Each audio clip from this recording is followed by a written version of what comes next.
అందరికీ నమస్కారం అండి. వెల్కమ్ టు శ్రీరామ్ వాస్తు మరియు జ్యోతిష్యానికి స్వాగతం అండి. ఈరోజు మనం శని భగవానుని అనుగ్రహము అతి సులభంగా ఎలా సంపాదించాలో మనము చూద్దాం. శని భగవాను అనుగ్రహం మనకు అతి సులభంగా రావాలంటే ప్రతి శనివారం రోజు నవగ్రహాల మంటపానికి వెళ్ళి ఆడ 9 చుట్లు మీరు ప్రదక్షిణం చేసి తదుపరి స్వామివారికి శని మహారాజ్ గారికి మీరు తైలాభిషేకం చేసి స్వామివారికి వస్త్రం ఇవ్వండి. తర్వాత నువ్వులు పాదాల వద్ద వేసి స్వామివారికి మీరు నమస్కారాలు చేసుకోండి. స్వామివారి ముఖం ఎప్పుడూ చూడొద్దండి, పాదాల వద్ద చూసి మీరు నమస్కారం చేసుకోవాలి. స్వామివారి ముఖం నేరుగా చూస్తే అన్ని కష్టాలు, అన్ని కన్నీళ్ళు, అప్పులు ఇవన్నీ ఎదురవుతాయండి. జాగ్రత్త.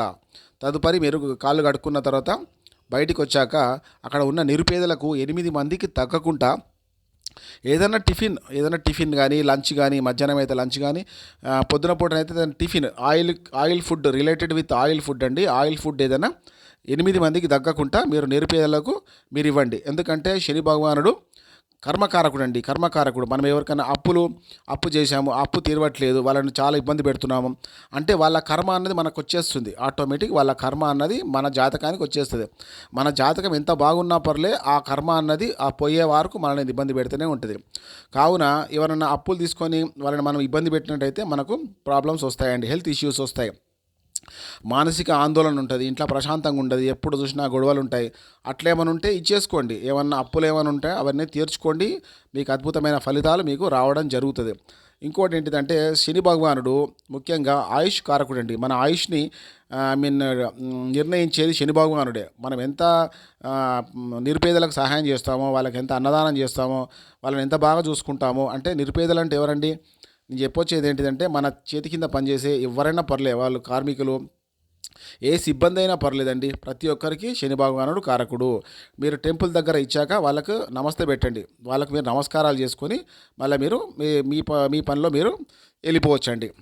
సో ఇప్పుడు బ్లాక్ డ్రెస్ వేసుకుంటారు సినిమా యాక్టర్లు, ఎక్కువ బ్లాక్ కార్లో తిరుగుతారు. వాళ్ళు ఎందుకట్లా నెంబర్ 1 పొజిషన్లో ఉంటారంటే వాళ్ళు నిరుపేదలకు అన్నదానం చేస్తారు, వస్త్రదానం చేస్తారు. సో అందుకోసమే వాళ్ళ సక్సెస్ అనేది ఎప్పుడు వాళ్ళ వెంటనే ఉంటుంది. మనం 100 రూపాయలు సంపాదిస్తే 30 రూపాయలు మనం ఖర్చు పెట్టాలండి. మన కర్మ కట్టేసుకోవాలి. మనం ఇదే జన్మలో మన కర్మ మొత్తం పే చేసుకోవాలండి. మళ్ళీ నెక్స్ట్ జన్మకి మనము క్యారీ ఫార్వర్డ్ చేసుకోవద్దు. ఇది చాలా ఇంపార్టెంట్ అండి. చాలామంది ఇదే తప్పులు చేస్తారు. 100 రూపాయలు వస్తే 100 రూపాయలు తింటారు. అది కాదండి పద్ధతి. 100 రూపాయలు వస్తే 30 రూపాయలు దాన ధర్మాలు చేయాలండి. దాన ధర్మాలు అంటే ముఖ్యంగా అన్నదానం చేస్తే ఎంతో పుణ్యం వస్తుందండి. అంటే జీవితంలో మనం మొత్తం కర్మ కట్టేసుకుంటామని అర్థం. సో ఈ నియమాలేంటి పాటించండి, విజయం మీ వెంటనే ఉంటుంది.